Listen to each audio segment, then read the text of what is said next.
I drink it. Oh, you drink pickle juice? Yes. And that makes the cramps go away? I think it's because it's so acidic and salty. I mean, this has never been proved by a doctor. I just made this up myself. And with the help of someone on Google, they said that pickle juice, it kind of burns the cramps away, and it works. So Dr. everyone Raj? in my house, they know, don't touch my pickle juice. Because that's for your cramps. Dr. Yeah. Raj, pickle juice?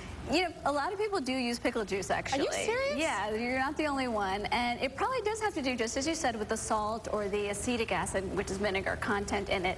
But it's not really that it's burning away the blood there. It just may be that you're more crampy because you're a little bit dehydrated, you're losing some electrolytes, and this is a good way to replenish that. You get a lot of salt. You could probably do it with any kind of salty food. Got it. But pickle juice So some works. potato chips? That could work. Oh, okay. But you do have to worry because if you get a lot of bloating, salt can make that worse. Yeah, so you have to kind of worse. balance that. Especially it depends on your blood pressure and stuff, not necessarily the best thing. Right. Okay, now she's talked about going upside down and the blood flowing back up in her. What is that? No, the blood doesn't flow any differently depending on which position you are. It may somehow relax the muscles, though, of your can see that, abdomen, maybe. and that might help. And exercise is another great thing for cramps because, again, it helps the muscles relax a little bit. And then Nithya, you have a cramp remedy. What's your cramp remedy? I'm from India, and this is my grandma's remedy. From India. Yeah. And it goes like this. Take a handful of pomegranate seeds. Pomegranate seeds? Yeah. Okay. And sprinkle it with some black pepper and salt. And chew the seeds really well. And then drink lots of water. And it does have effect. Like So you some can- salty, peppery pomegranate seeds, you Yeah. chew those, and then you drink water, and the cramps go away? Yeah. So, Dr. Gilbert-Lenz? Yeah, is that true? another fabulous example of, you know, ethnobotanical medicine, herbal traditions that have lasted for thousands of years for a reason. I mean, a lot of our medicines come from herbs, from seeds, from fruits. Pomegranate has lots of properties, well documented, including anti-inflammatory. Yeah. I'm thinking the salt is probably drawing in some fluid and electrolytes, and the pepper is a circulatory stimulant and probably helping to digest it. I love those things. Oh my gosh, Love I it. think I might try to do that Yes. and replace it with, instead of ibuprofen, I'll do the pomegranates. Well, there's somebody else in the audience who doesn't have a cure for cramps, but does have an interesting period tradition. What is your tradition? Hi, Tyra. Hi. I'm a Hasidic Orthodox Jew, and in our culture, married women separate from our spouses. We don't move out of the house. We live in the same house, but we separate physically from our spouse for the duration of our period. And then once the period's over, we do an exam to make sure that the period stopped. How do you Once- do the exam to make sure it Use stops? a white cloth, a cotton white cloth, very specified type of absorbent fabric. You do insert it in internally to check that your period actually stopped.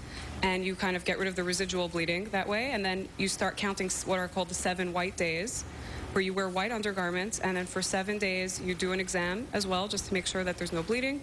And once the 7 days are over, we go to this place called the mikvah. It's a facility that every Jewish community has and prioritizes in their community. It has basically, they're spa-like and beautiful. You have bathrooms, and then in a separate room there's this the mikvah, which is kind of like a little swimming pool. You prepare in one of the bathrooms that are, heated stone floors with beautiful products. You prepare by removing all intervening substances from your body, like nail polish, makeup, jewelry, comb out your hair, and then the mikvah attendant, another woman, brings you into the mikvah room. You immerse in the water, and you say a blessing. It's a time for women to pray, and the gates of heaven are open just for women at that moment. You say a blessing, and then husband and wife resume physical relationships, sexual relations. So you don't see your husband for 12 days? You see each other. You live in the same home. We just Oh. have separate beds, no hugging, no kissing, no touching. And then once that time ends and you immerse in the mikvah, everything becomes new again. The Now, touch what of the happens if fingertips. you break the rule and he's like, oh, and you're like, oh, and you have relations? We are totally committed to this. So it's what happens is there are laws during that time of separation that help you make it easy for you not to touch. You love each other, you live in the same home. We don't even pass things directly into each other's hands, and we don't hug or kiss. So you're not really doing anything that will lead to that, oh man, you know, we broke the rules. Yeah. Because you're really living separately. You become kind of like roommates and best buddies. You get to develop the parts of your relationship, That are great. intellectual, emotional parts as a woman. It's I can an see a lot of unbelievable women that time. are not Hasidic Jews that would probably love that part. Like, gosh, Totally. 12 days, he ain't got to touch me. Right. I don't feel like doing anything. And then I love the end part where it's like the spa-like thing, and like that tradition is so beautiful. Yeah, you get to go to the spa once a month. That's and you get fantastic. a honeymoon. And it's so exciting to be back with your husband again, and Yeah. every touch becomes special again. Very nice. We'll be right back.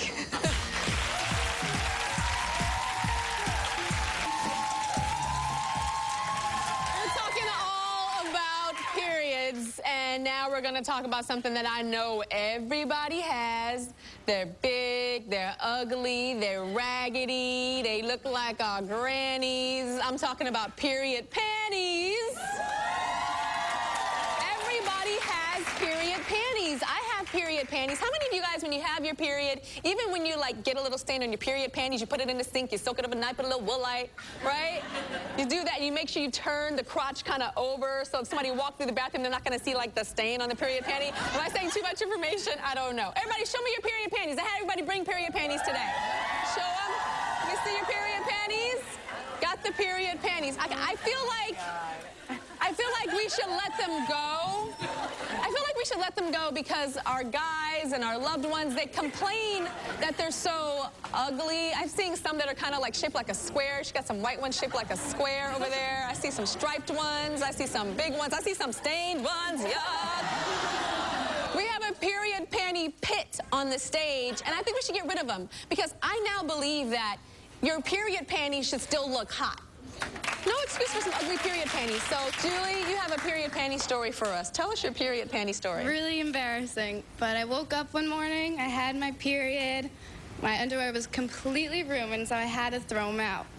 Later that day, my brother had his friends over. You know, they're all cute, I'm sitting there talking to them. My dog goes into the bathroom, takes the underwear out of the garbage, and starts tearing it up in front of them. And I'm like sitting there trying to play it off. I'm like, they could be my mom's. So my mom starts yelling, Julie, your dog has their panties. I'm like, oh my God. So these are going in there, not in my bathroom garbage.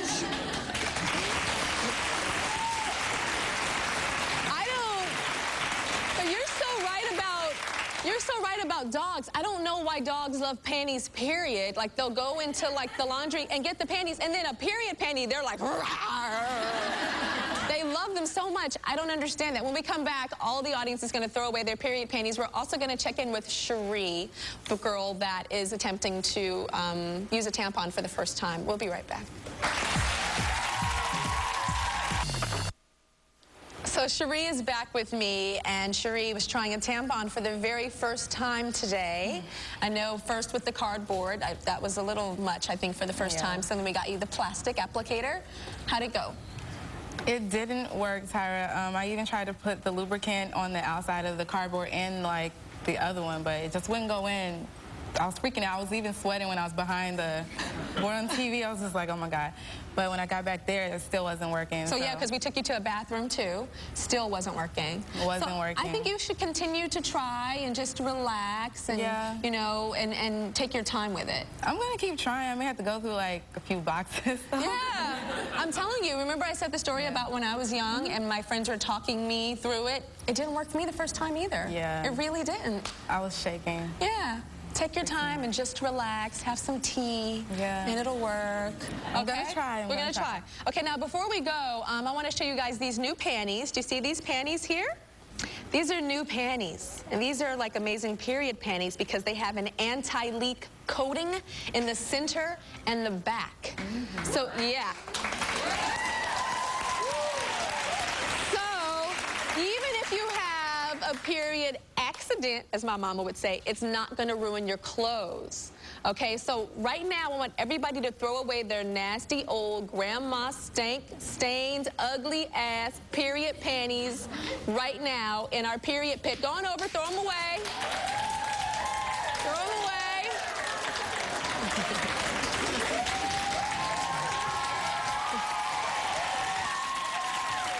Because everybody is going home with a brand new pair of these.